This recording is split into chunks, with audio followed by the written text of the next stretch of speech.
Ay bago na ulit tayong pyesa. Atin titingnan kung ano to. Unbox na natin ha. Yan. Plate holder. Plate protector pala. Tapos ito yung sticker na napili ko kasi naka-Honda tayo. Itong spoon ngayon. Yan. Spoon. Kasi di naman natin pwede lagi Rally Art kasi Rally Art is for Mitsubishi. Tapos TRD naman sa Toyota. So ipapakabit natin to ngayon dahil na para iwas ulit din tayo sa SPG.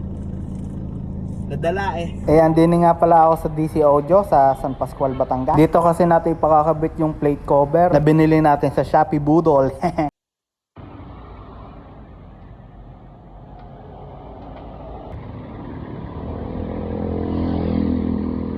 So din na nga nagtagal sa plaka sa harapan dahil kadami kong file style, din ko pinakabit sa gilid tapos pupunta nga pala kami ng lipat, kami maglolomi ni Carmay.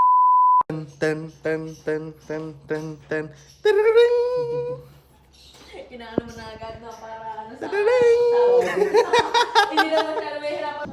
Tapos rin nga pala yung kinakatakutan ni Carmit kagabi. Hindi naman ganun. Oo.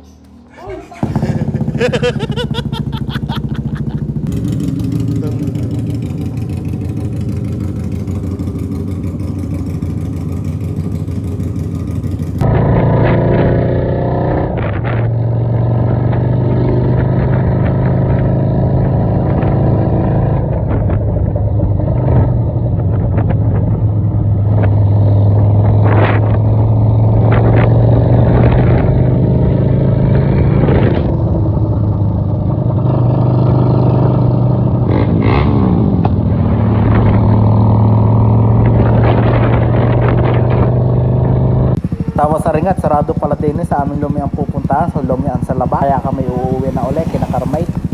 Tapos sa rin nga pala ang final look ni Modta. Baka may gusto maipag-swap dyan ng mag, swap din sa NT37 na puti.